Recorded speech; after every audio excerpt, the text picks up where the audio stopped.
नमस्कार साथियों, मैं हूं आपका दोस्त मान भार्गव और आप देख रहे हैं जीके विद पवन चैनल। साथियों, आज के वीडियो में हम जानेंगे जहां उच्च पद प्रभाव प्राप्त कर लिया जिन शिक्षकों ने, तो उन्हें क्या लाभ मिलने वाला है।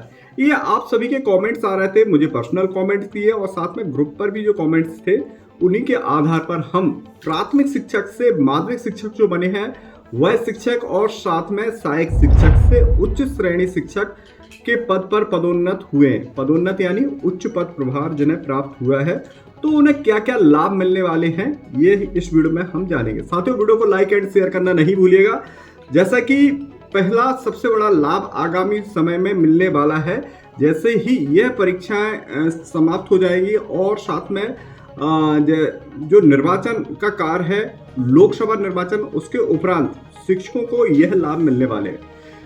पहली बात है, सीएससी की जो काउंसलिंग होगी उसमें इन शिक्षकों को सम्मिलित किया जाएगा, तो सीएससी बन सकेंगे। जो प्राथमिक शिक्षक से माध्यमिक शिक्षक बन गए हैं वह इस आगामी समय में जब भी सीएससी की काउंसलिंग हुई तो उसमें इन शिक्षकों को भी बुलाया जाएगा जो प्रमोशन से उच्च पद प्रभार से माध्यमिक शिक्षक या यूडीटी के पद पर पहुंचे हैं। तो सीएससी का लाभ मिलने वाला, साथ में बीएससी की भी काउंसलिंग में सम्मिलित हो सकते हैं, तो सीएससी बीएससी बन सकते हैं।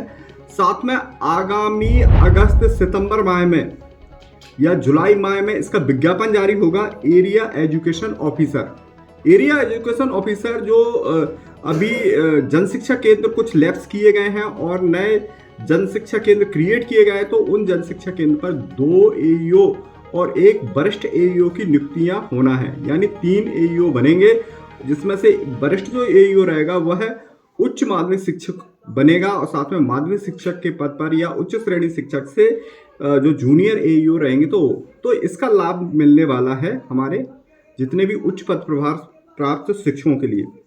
रही बात अगला कि ऐसे बहुत सारे शिक्षक हैं जिन्होंने हाई स्कूल का चयन किया है या एकीकृत हाई स्कूल या हायर सेकेंडरी स्कूल का चयन किया है प्राथमिक से माध्यमिक पद पर या जो सहायक शिक्षक से उच्च श्रेणी शिक्षक, तो उनके लिए बोर्ड परीक्षाओं का जो कॉपियां चेक करने का भी लाभ मिलेगा। 3 साल बाद यह लाभ प्राप्त होगा आपको। पहले तो आपको 3 वर्ष का अनुभव इसमें चाहिए होता है, तो 3 वर्ष का अनुभव के बाद यह शिक्षक अपने विषय से संबंधित बोर्ड की परीक्षाओं में कॉपियां चेक करने का इन्हें अवसर मिलेगा, तो ये एक लाभ मिलने वाला है। वहीं भी इसके साथ बहुत सारे ऐसे शिक्षक हैं जो पहले जिले के अंदर ही, यानी जिले के अंदर जितने भी ब्लॉक या तहसील जो हुआ करती हैं उन्हीं में ट्रांसफ़र वह ले पाते थे, यानी ट्रांसफ़र के लिए वह अपने ज़िले से बाहर नहीं जा पाते थे और अगर जाते थे तो उनकी सीनियरिटी लैप्स हो जाती थी। तो इस कंडीशन में जो उच्च पद प्रभार प्राप्त कर लिया यानी पदोन्नति आपने ले ली है, तो वह संभाग में कहीं भी ट्रांसफ़र ले सकते हैं, उनकी सीनियरिटी लैप्स नहीं होगी, यानी सीनियरिटी नहीं जाएगी, तो ये लाभ होने वाला है। वहीं आगामी समय में CM rise school, PM Shri school और गठित होना है। नवीन सत्र में सीएम राइज स्कूल भी और विकास ब्लॉक में अभी देखा गया है कि हर ब्लॉक में एक सीएम राइज विद्यालय, तो अन्य सीएम राइज विद्यालय भी गठित हो रहे हैं, 2 या 3 सीएम राइज विद्यालय। साथ में पीएम श्री विद्यालय भी गठित हुए हैं फर्स्ट फेज में, और सेकेंड फेज में भी और पीएम श्री विद्यालय बनना है, और अभी एक ब्लॉक में 2 पीएम श्री विद्यालय बने हैं, अब आगे चल करके 4 पीएम श्री विद्यालय बनेंगे।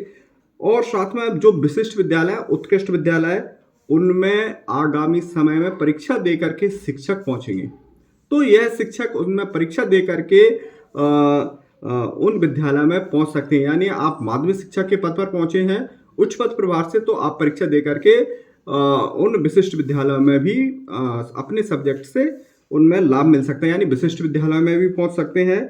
साथ में जो उत्कृष्ट विद्यालय होता है उनमें एक इस प्रकार का, अगर जिस पद का नहीं है तो आपका पीजी सब्जेक्ट के आधार पर आप परीक्षा दे करके भी जो वर्ग 1 वाला पद जो रहता है वहां पर भी आप पहुंच सकते हैं अपने पीजी सब्जेक्ट के आधार पर परीक्षा दे करके, तो यह लाभ मिलने वाले हैं। और इसके अलावा भी कुछ यूट्यूब वीडियो के माध्यम से हमें जैसा कि पता चला है कि जैसे अभी कमेंट्स आया था कि क्या सर जिन्हें उच्च पद प्रभार से इनकार कर दिया है तो क्या उन्हें क्रमोन्नति का लाभ नहीं मिलेगा, तो इस प्रकार की कोरी अफवाहें हैं। क्रमोन्नति और उच्च पद प्रभार या पदोन्नति का ऐसा कोई नहीं है कि कोई शिक्षक यदि प्रमोशन से या उच्च पद प्रभार से इनकार कर देता है तो उसे क्रमोन्नति का लाभ नहीं मिलेगा। तो क्रमोन्नति एक अलग है। 12 वर्ष की आपकी सेवा अवधि हो गई है तो आपको प्रथम क्रमोन्नति मिलेगी। 24 वर्ष की आपने सेवा अवधि कंप्लीट कर ली है, प्राथमिक शिक्षक, माध्यमिक शिक्षक, तो उन्हें द्वितीय क्रमोन्नति का लाभ मिलेगा। 30 वर्ष की सेवा अवधि आपने कंप्लीट कर ली है तो आपको तृतीय क्रमोन्नत और चतुर्थ क्रमोन्नत वेतनमान का जो लाभ मिलेगा वह 35 वर्ष की सेवा अवधि पूर्ण करने पर मिलता है।